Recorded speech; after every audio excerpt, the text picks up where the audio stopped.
નમસ્કાર વિદ્યાર્થી મિત્રો, આજે આપણે find out the nearest meaning વિશે અભ્યાસ કરીશું. સૌપ્રથમ એના માટે તમને વોટ્સએપ ઉપર English workbook standard 12 PDF file મેં મોકલેલી છે. એમાંથી તમે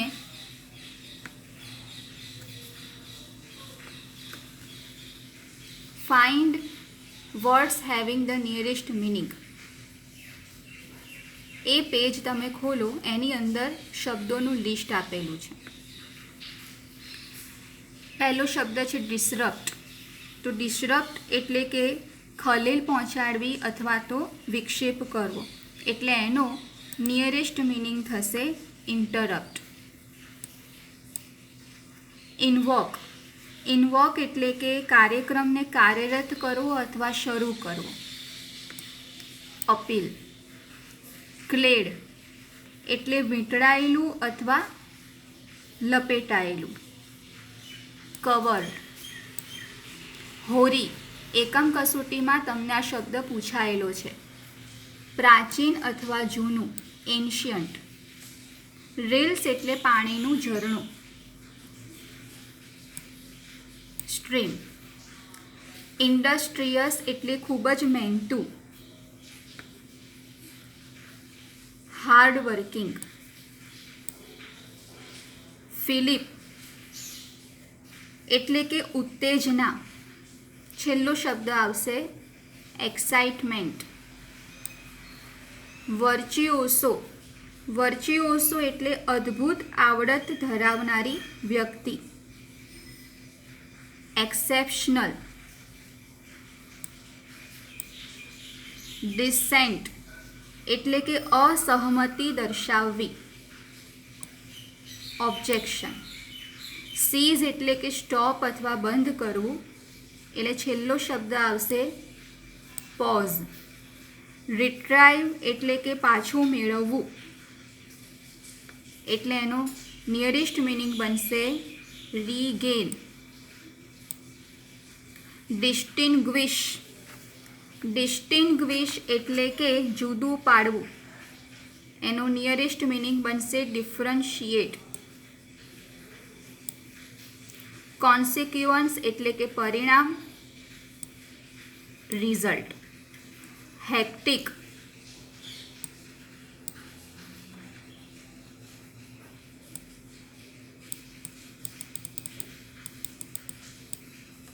હેક્ટિક એટલે કે અતિ વ્યસ્ત, વેરી બિઝી. ઓપ્ટિમિઝમ. ઓપ્ટિમિઝમ એટલે કે આશા, સકારાત્મક લાગણી. છેલ્લો શબ્દ આવશે પોઝિટિવ.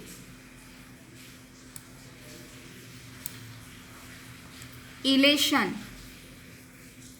ઇલેશન એટલે કે અતિ આનંદની લાગણી, ઇકસ્ટેસી.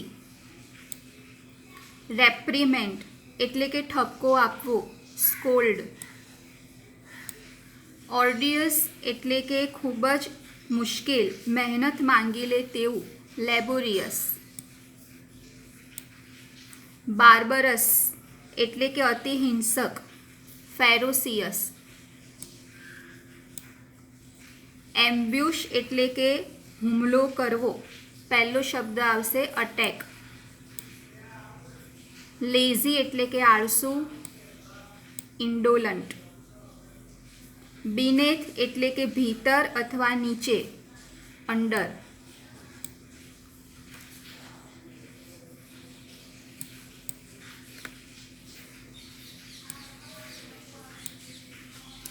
સ્ટાર્વડ એટલે કે ભૂખે મરવું, એટલે એના માટે આવશે સફરિંગ. ડિસ્પેરેજ નિંદા કરવી અથવા ટીકા કરવી, ક્રિટિસાઇઝ.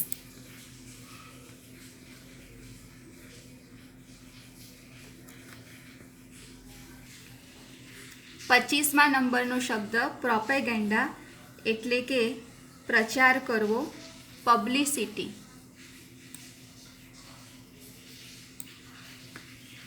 એબોલિશ એટલે કે નાશ કરવો, નાબૂદ કરવું, એલિમિનેટ.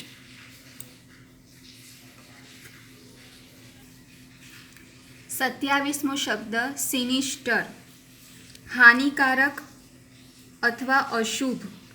સાચો શબ્દ થશે ડિસ્ટર્બિંગ. જાર્ગન, વિશિષ્ટ પ્રકારનો શબ્દ પ્રયોગ, ટર્મિનોલોજી. ફ્યુજિટિવ એટલે કે ભાગેડું, જે નાસી જાય તે, એસ્કેપી. ઇન્ડ્યુસિન્ક્રેસી એટલે કે વર્તન અથવા વિશિષ્ટ પ્રકૃતિ, પિક્યુલ્યારિટી. ફ્રેગમેન્ટ એટલે કે વિભાગો અથવા તો નાના ભાગ, સેક્શન. ડ્રેરી, ડ્રેરી એટલે કે નીરસ, જેને આપણે કહીશું લાઈફ લેસ.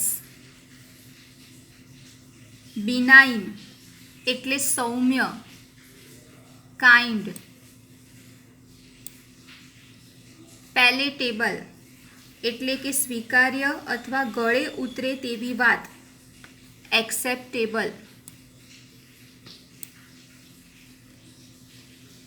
ફિઝિબલ, હવે ફિઝિબલના બે અર્થ થાય છે, શક્ય અને વ્યવહારુ. એક રીતે જોઈએ તો પોસિબલ શબ્દ પણ આવે છે, ટેક્સ્ટ બુકમાં આપેલો છે, અને બીજો શબ્દ પણ સાચો છે, પ્રેક્ટિકેબલ શબ્દ પણ સાચો છે. ગૂગલ પર સર્ચ કરશો તો પ્રેક્ટિકેબલ પણ સિમિલર વર્ડ તરીકે બતાવે છે. એમિનન્ટ, એમિનન્ટ એટલે કે પ્રખ્યાત, વેલ નોન.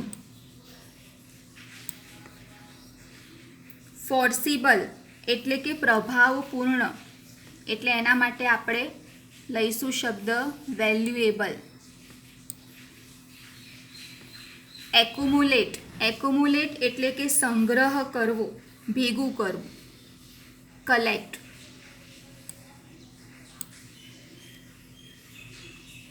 ઓગમેન્ટ એટલે કે વધારો કરવો, ઇન્ક્રીઝ. ઇમ્બાઇબ એટલે કે ગ્રહણ કરવું અથવા તો શીખવું, એના માટે શીખવા માટે આપણે એક્વાયર શબ્દને સમાનાર્થી શબ્દ તરીકે લઈશું.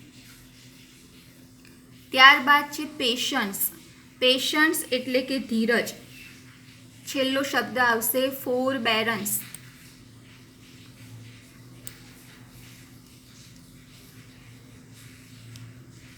એન્ટિસિપેશન, એન્ટિસિપેશન એટલે કે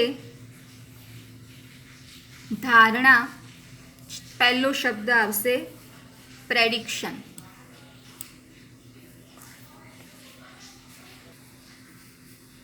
ત્યારબાદ 43મો શબ્દ સોસર, જેનો આપણે કઈ ગેમ આવે તો ફૂટબોલ.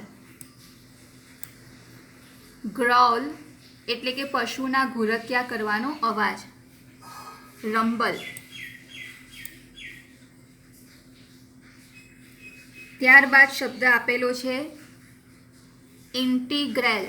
તો ઇન્ટિગ્રેલ એટલે કે પાયાનું અથવા મૂળભૂત, ફંડામેન્ટલ.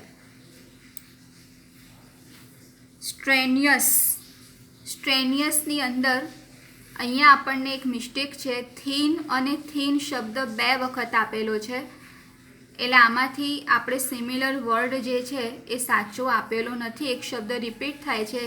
આપણે અહીંયા સાચો શબ્દ લખવાનો છે સ્ટાઉટ, STOUT,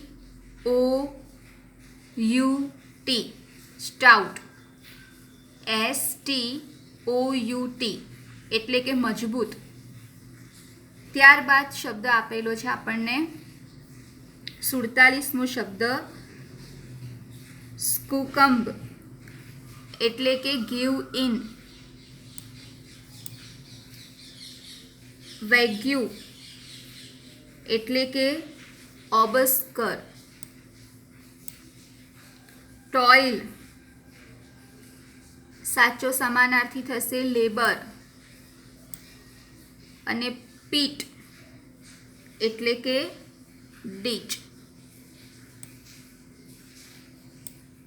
તો વિદ્યાર્થી મિત્રો, ઇંગ્લિશ વર્કબુક PDF ફાઇલમાંથી તમારે અહીંયા મેં જે સાચા જવાબો તમને અત્યારે બતાવ્યા એ સાચા જવાબો અંગ્રેજીના ચોપડામાં તમારે લખવાના રહેશે. તમારે શબ્દ લખવાનો અને શબ્દની સામે એનો સાચો જવાબ લખવાનો.